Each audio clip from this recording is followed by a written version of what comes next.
and social media is talking a lot about a symbol for white supremacy. We saw when Kavanaugh's confirmation proceedings for the Supreme Court, there was a young woman who appeared to flash it. And then we know a large part of the Jasper Police Department, where James Byrd was dragged to death, they did it, and so they were suspended. And then we recently have a Coast Guard. People are being rescued, people are drowning. The Coast Guard is talking about this urgent, dire situation, and he flashes the sign, and he is disciplined. And then, people, well, this is a game, and people were playing. It is not the first time that white supremacists took a game and changed it to a nefarious purpose. It isn't the first time they took a symbol that meant something and changed it to something else. They are adept at doing that. The flaming cross, Jesus died on the cross. You set it on fire. Now it is a symbol for hate. They are adept at taking a symbol that binds the world together, a symbol of Christ and his suffering for us, and making it a symbol of hate. So it started out as one thing, and now it's another. They're adept at that. The swastika, the world loved the swastika until the 30s, when Hitler took it over. It meant well-being. And all of a sudden, they took that over. They took a symbol that was well-being and respected and is respected and loved around the world, and made it hateful.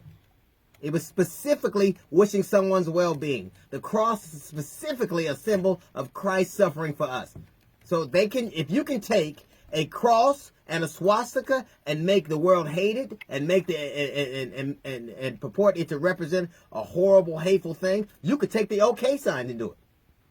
I don't care how it started out. It's how it ends up now. It has been corrupted and tainted and tarnished, and it will be that now. So anybody who does it now, the game is over.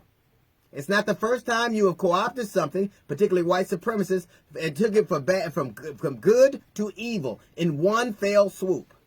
You do it all the time. There are words we can't use anymore. I was in England one time, and this dude said, I'm famished and in need of a fag. He was saying he was tired and needed a cigarette. Say it here.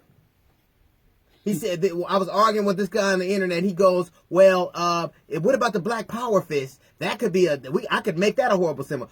Just like the swastika. Oh, well, you would need millions of people died. You would need a genocide.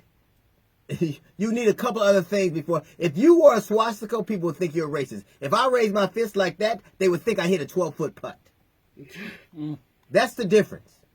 The difference is it isn't the first time that hateful people have taken an innocuous symbol and made it hateful and changed its meaning.